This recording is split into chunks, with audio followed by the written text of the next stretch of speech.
Welcome to the New Planner Podcast, where it's all about helping you successfully enter the financial planning profession and accelerate your financial planning career. This podcast will help you understand the profession, become familiar with the various career paths available to you, and avoid the mistakes that limit your success. Join your host, Caleb Brown, to explore the human side of creating a successful planning career through interviews, personal experience, and insights from the trenches. Let's get started.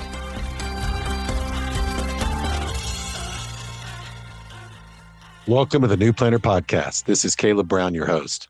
I'm joined today by Tiffiny Hubbard, a financial planner at Elwood Goetz Wealth Advisory. Tiffiny joins the show to discuss how she entered the financial planning profession and how she re-entered the workforce after being a stay-at-home mom for 7 years, and how she has carved out a unique niche role working with the trading and the investments and has balanced being a mom and having a successful career. I hope you enjoy this episode with Tiffiny Hubbard. Hi, Tiffiny. Welcome to the New Planner Podcast. Thank you. Thanks so much for having me, Caleb. Yeah, this is going to be great. So fun. I know a little bit about your story, but I'm looking forward to learning more. And because I think this, if I got it right, this was it's a career change for you, right? You didn't come out of school doing this directly, financial planning, did you? Right. That is correct. I didn't start this until in my late 30s when I made the decision to kind of go back, and I studied for my CFP on my own. But yeah, in my early 20s, I graduated with a business degree. So nothing finance related. Got it. Okay. So you graduated with the business degree. What did you do before you went back in your 30s? Yeah. So I did, right out of college, I did IT recruiting. So I worked for a firm and it was great. It was a fantastic job. I did more of like sales and recruiting. And then I had a tragedy in my family, lost my dad to cancer, and really just wanted to go make an impact there. And so I started working for the American Cancer Society and did that for several years. And I really did like project planning type fundraising roles with American Cancer Society. And then I became a mom, and my husband and I, it was just part of our plan that I was going to stay home for as long as I either wanted to or financially we could allow that and still maintain our lifestyle. And so I was home for 7 years. Not working at all, not keeping up with anything in the business world, totally checked out. It was wonderful. But I knew I have 3 boys, and I knew when my youngest turned 2 that I was ready to go back and do something. I didn't want to go back to the recruiting sales type roles. So that's kind of where the financial planning entered the scene. Yeah, those recruiting guys, they're a mess. I'm with you. Yeah. It's a lot. Well, hey, I'm sorry. In all seriousness, I'm sorry to hear about your dad. I think Thanks. that was really, really cool, though, that motivated you or got you interested in sort of the American Cancer Society, and really appreciate all your work there. And maybe just talk about that a little. I mean, so you were stay at home mom, staying home with the kids for 7 years. What was that? When you decided to come back when your youngest turned 2, just walk us through that transition. I'm just, from an outsider, I have not experienced it, but that seems like that would be kind of challenging. Yeah, so it's very much like the American Cancer Society role.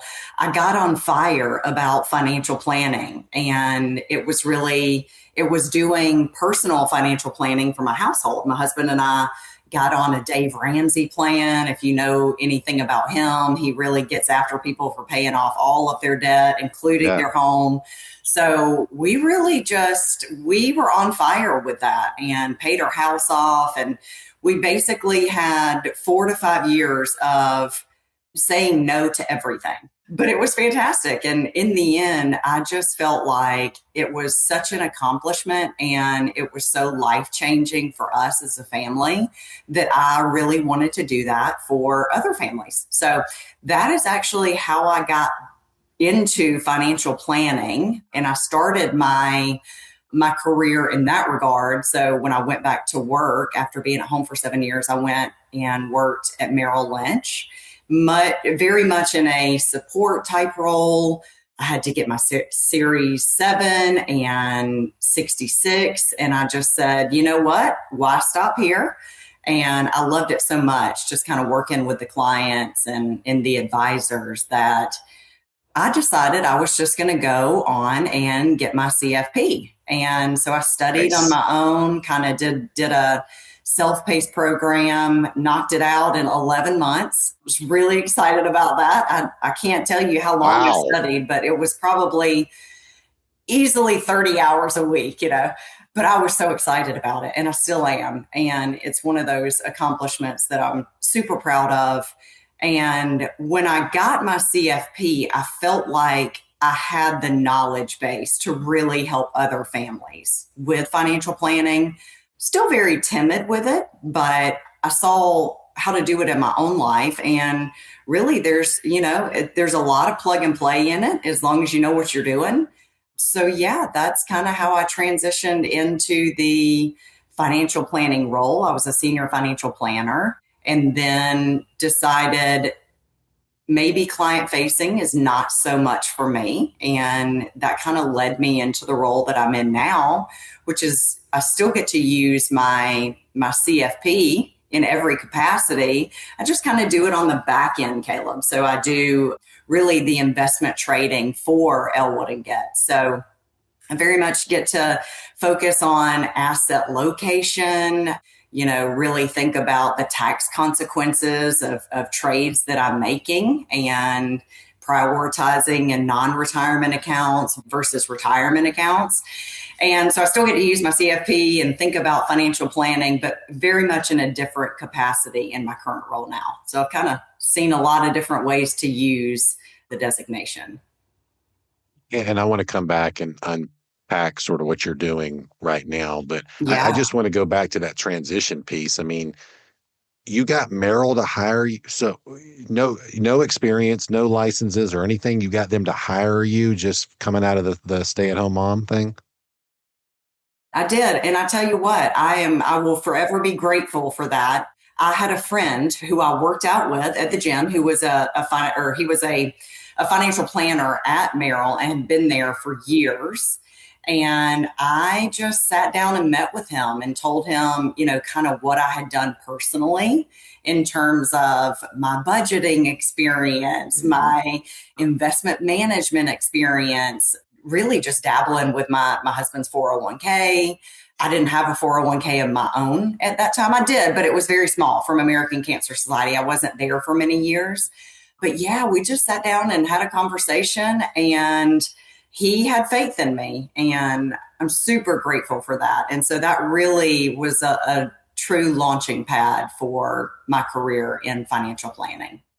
So you started in, I think you said like a CSA role or something like that, and then you moved up to a senior It's, financial planner, which was a client-facing planner yes. role, not an advisor role, but planner role.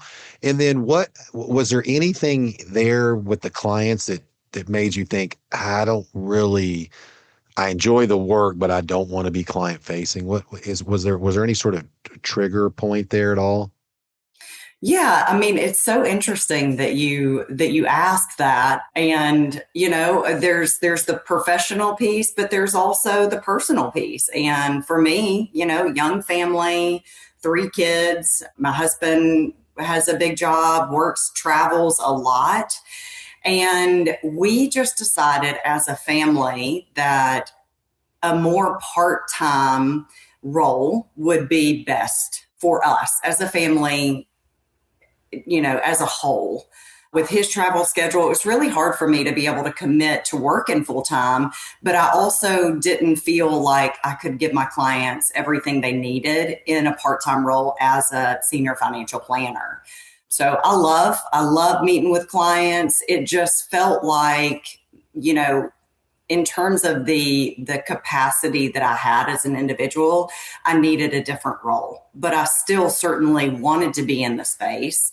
And that's where Elwood and Goetz has just been so gracious to me. And I just love the firm that, they allowed me to, they really explored other opportunities with me. Like, how could I still work in the space, but have a part-time role and kind of cut back on the hours? And that's the beauty of the profession where it is now. You have all this flexibility and all these different roles and these RIAs that have developed, and there's just a lot more roles. And when I got started, I mean, you didn't have all this stuff, and Yeah. Yeah, totally. it's really cool. Okay. So, and maybe just walk it through. How has that transition been? Do you miss? I mean, because I'm with you. Like it's kind of hard to be a part-time planner, part-time advisor, and say, "Hey, sorry, clients, I'm only available for like." It doesn't work that way, right? Yeah. At least Yeah. with my people and what I've seen. How has that transition been? Have you missed the client relationship side? I have. Yes. And to take a step back, you're exactly right. That's what I was running into because I did do a part-time senior financial planner role for about a year. And I really felt, like I said, I felt like I wasn't giving them everything that I felt like I could. And it was really just time restraints. If I wasn't working on a Tuesday afternoon and they needed me, I was going to make myself available.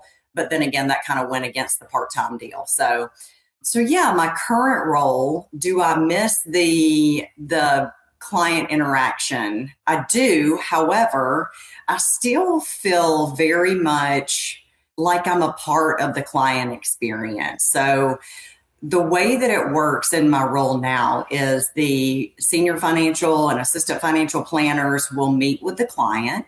And then typically there are a lot of, or I shouldn't say a lot, but there are a handful of adjustments that need to be made post meeting. So whether the client is ready to start taking their RMDs or if they have an upcoming cash need, all of that has to be communicated to me by the senior planner. They have to let me know, kind of debrief me on the meeting so that then I can take that information and make the best decision for the client in terms of where are we going to generate that cash? Like, where is it going to come from? What accounts? And how do we need to rebalance on the back end to make that cash available to the client with the least tax consequence? So I still feel like, although I'm not meeting with the clients face to face, I still know a lot of their story. So for me, this is the perfect role. I kind of get the best of both worlds where I get to work behind the scenes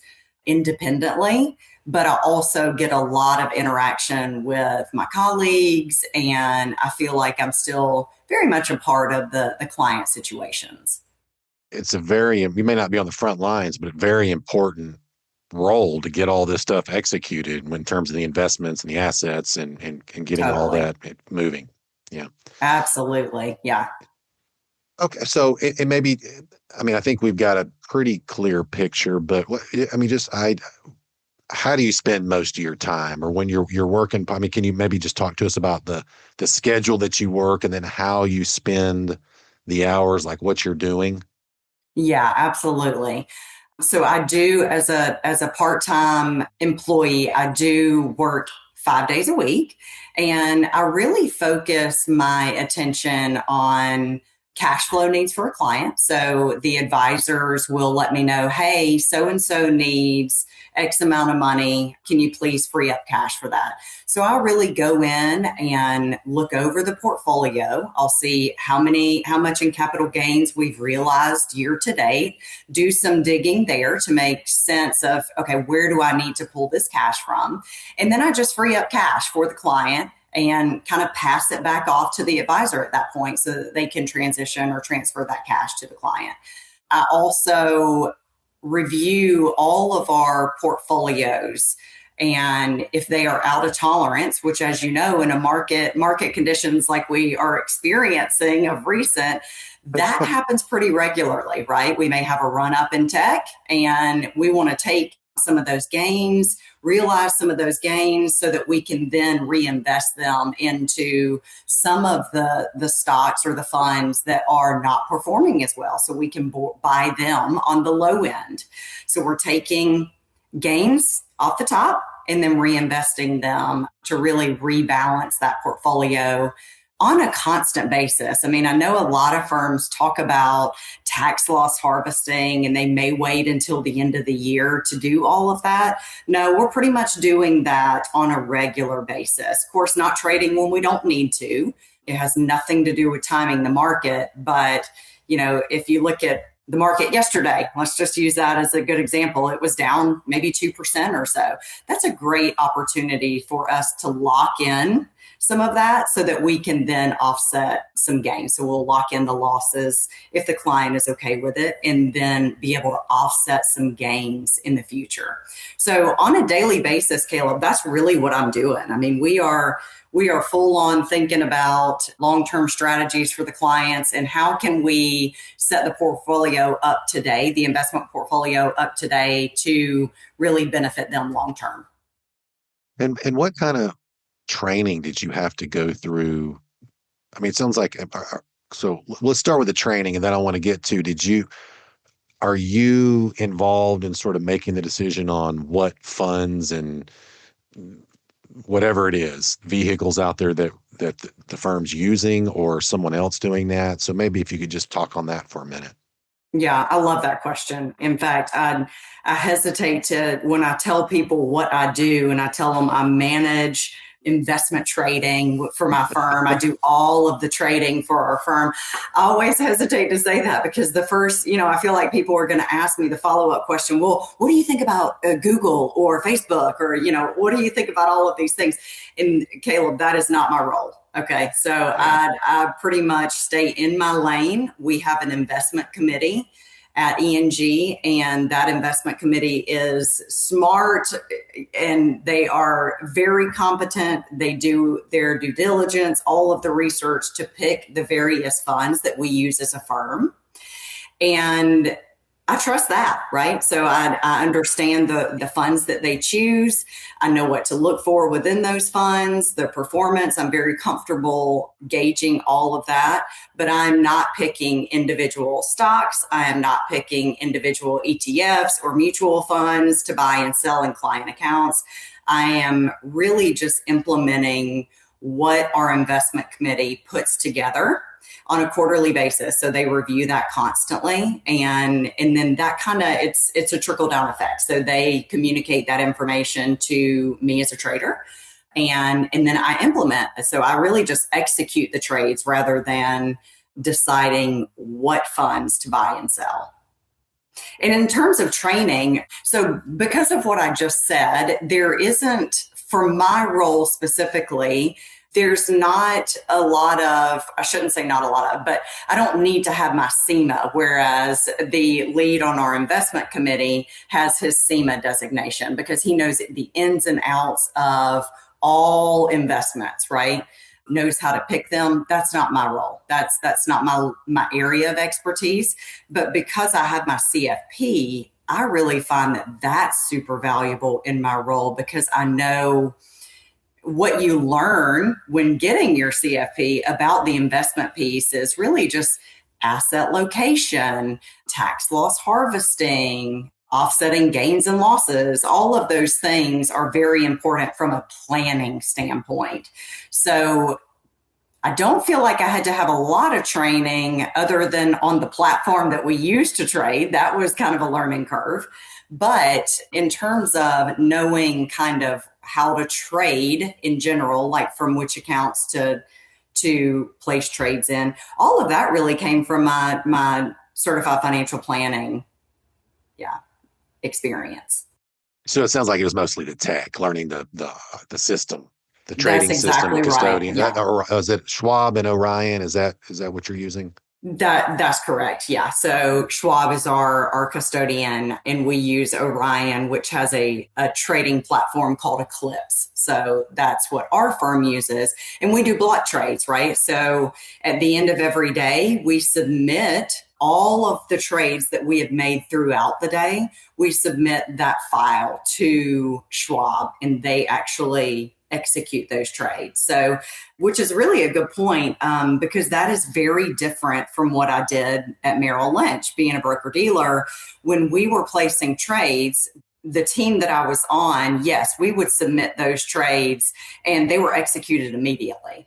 So there was a lot of due diligence around, okay, let's review this trade, make sure all the information is correct. What are we buying and selling there? Versus at ENG, as an RIA, we use a group of funds for all of our portfolios that are selected by our investment committee. And we stick to those until we decide that a change needs to be made. So when we submit our block trades at the end of every day, it's a culmination of all of the trades throughout the day of those selected funds that our investment committee has picked. Got it. Thanks for walking us through that. It sounds like the role is really a good fit, and you're enjoying it. I mean, I guess I'm just. Has it worked on the family side too? Have you been able to balance? It seems like you have. You've been able to Yeah. balance because you said mentioned the time with the three sons.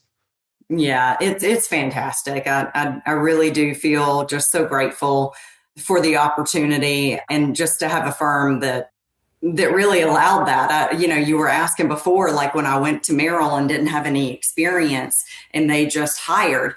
And I really think, Caleb, that there are so many options with this level of knowledge in this field. And I would just say to folks, don't give up. If you start in a role and you feel like, I don't really love everything about this. I feel like I still want to be in the space, but do something differently. What I have learned is if you find a firm that values you and you value them, there are so many opportunities there to be able to use such a wonderful designation as your CFP. Like I worked so hard for that and I wanted to be able to incorporate it. And I feel like E&G has helped me find a role that is perfect for me. I can work part-time doing it. That gives me time back with my family, but I also feel like I make a huge impact, not only for the firm, but for our clients as well. Do you think going forward, like the future of the profession, is it this part-time fractional? I mean, that's not necessarily what you're doing, but I know a lot of these people want to do the fractional paraplanning and, marketing or investment. I mean, is that, do you see is that where the profession going? Yeah, I mean, I don't know that I could really speak to where the profession is going, but I will say, and I'm a woman, I'm mid-40s, like I have a young family and I know women who are in similar positions as myself. And I don't mean professional positions. I just mean life situations as myself and really trying to balance all of that. And while I don't know if it's where the industry is going, I'll just say, I think if you can find a firm that you enjoy working for and you like the people you work with, there are always, don't be afraid to propose a position or maybe a job share with someone that you trust. I think there really is a need for a lot of that. And to keep, again, I'm a female, but to keep women in the workforce and in this space emotionally, like we do a great job of connecting with clients. And I think it's really important just to have that presence with the client. They can have a male and female. I've seen it be very important in meetings. So if you're a woman out there, keep going till you find what's right. I think there is a huge benefit in having the option to kind of work part-time or do some job share with a counterpart that you trust, of course, and you honor their work as well. That's so well said. I really appreciate you sharing that and your perspective. And you've already given us a couple tips, but any final, as we're closing out here, any final thoughts that you want to share with the New Planner audience? I'll just say, there's so much opportunity. Don't feel like it's a one role and done. Even as a senior financial planner in the period of time that I did that, I feel like my role evolved and the way that I engaged with clients changed, even in one role. So I'll just say that I think it's with AI coming on the forefront. I know there can be a lot of fear around where do I fit into all of this? And I'll just say there's, the human condition needs humans. So be there in a capacity where you feel like you're making a difference for firms and for clients, because it's it's really important. And there's also just so many things that you can do with a degree like this or a designation like this. It's really incredible. So explore. If the first thing is not right, continue to explore until you find what's right for you. Awesome. Tiffiny, thanks so much for coming on the show. Yeah, you bet. Thanks so much for having me, and good luck to everybody. Thanks for joining us for this episode of the New Planner Podcast. If you're ready to discover the top career paths for financial planners and see which track is best for you, we created a free guide to help you. Grab your copy of the Financial Planner Career Roadmap at newplannerrecruiting.com/roadmap. There, you'll also find more tools and resources all created to help you build a successful financial planning career. Tune back in next week for another episode, and until then, we're here to help you succeed.